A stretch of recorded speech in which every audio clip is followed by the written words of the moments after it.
The Nile River is the world's great northbound highway, a shimmering artery of life that has carried human history for thousands of years.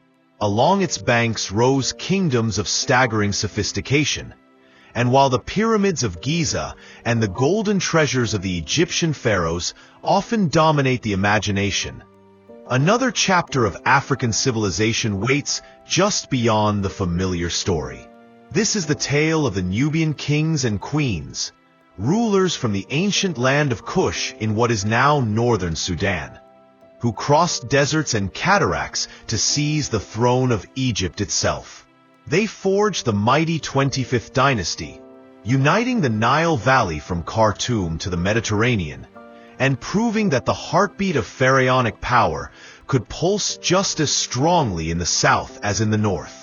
To understand these black pharaohs, their courage, their faith, and their vision, we begin in the land that shaped them.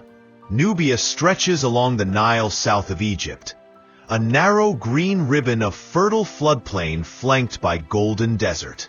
To the west lies the Sahara, vast and harsh. To the east rise rugged hills that tumble down toward the Red Sea. The Nile here is not the gentle current of the delta. It surges and twists, broken by 6 great cataracts, roaring rapids and jagged rocks that made navigation difficult and offered natural defenses. Geography forged a people both riverbound and desert-wise, resilient and enterprising. From the earliest times this region was a crossroads of Africa. Caravans brought ivory, ebony, incense, and exotic animal skins north along the river. In return came Egyptian beads, pottery, and finely woven linen. Trade carried more than goods. It carried ideas, art, and technology, blending cultures into something uniquely Nubian. Archaeology reveals that organized life here stretches back to the dawn of pharaonic Egypt and beyond. The earliest great power was Kerma, flourishing around 2500 BCE. Kerma's kings ruled from a city of monumental mud brick structures that rivaled the temples of Egypt. Excavations uncover elaborate royal burials, including thousands of sacrificed cattle. Testimony to both prosperity and a complex ritual life. Kerma was never a passive neighbor. For centuries, Nubia and Egypt were rivals and trading partners, sometimes enemies and sometimes allies. Egyptian records describe military campaigns southward to control trade routes, while Nubian archers served in Egyptian armies, prized for their deadly skill with the bow.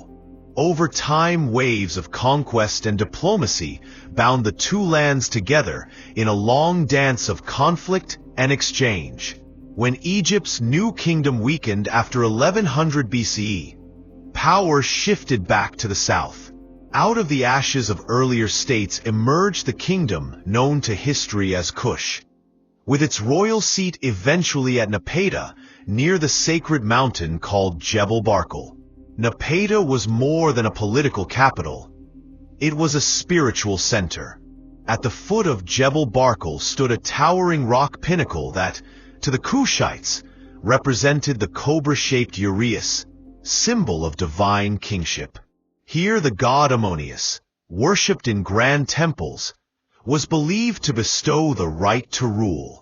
Priests of Ammonius would play a decisive role in Kushite politics for centuries. The rulers of Nubia adopted many elements of Egyptian culture: hieroglyphic writing, monumental temple design, and the very idea of a god-king. Yet they infused these with their own traditions, creating a distinctly Nubian expression of pharaonic power. Their pyramids, smaller but steeper than those of Giza, still punctuate the desert skyline today. The Kushites celebrated their black African identity even as they borrowed from Egypt. Art shows kings and queens with proudly Nubian features: dark skin, tightly curled hair, elegant robes, and the regal bearing of warriors and priests. They maintained trade routes deep into inner Africa, bringing gold, iron, and exotic goods that enriched their realm. Society was organized around strong royal families and influential queens known as Kandakes, whose political and spiritual authority would become legendary. Women could own property, command armies, and even rule in their own right. This tradition of powerful queens would echo through Meroe and far beyond. By the early 8th century BCE, Egypt itself was weakened by internal strife. Local princes ruled the delta, while Libyan warlords competed for power. To the south, the kings of Kush watched with interest.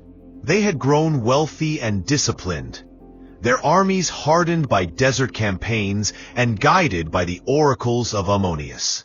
Two early leaders set the stage for what was to come. Alara, remembered as the first great king of Napata, unified the Nubian tribes and strengthened the cult of Ammonius, forging a spiritual bond between his people and the god who would guide their destiny. His successor Kashta pushed northward, extending influence into Upper Egypt and placing his daughter Amenertis as the high priestess of Ammonius at Thebes, an important spiritual and political foothold in the very heart of Egypt. These moves were not mere border skirmishes. They were deliberate steps toward reclaiming the ancient throne of the Pharaohs. The world was about to witness a bold experiment, the rise of a southern dynasty that would not only rule Egypt, but attempt to restore its fading glory. Egypt was divided, its once mighty kings a memory. From Napata, a new power gathered strength, its rulers believing themselves chosen by the gods to reunite the Nile Valley.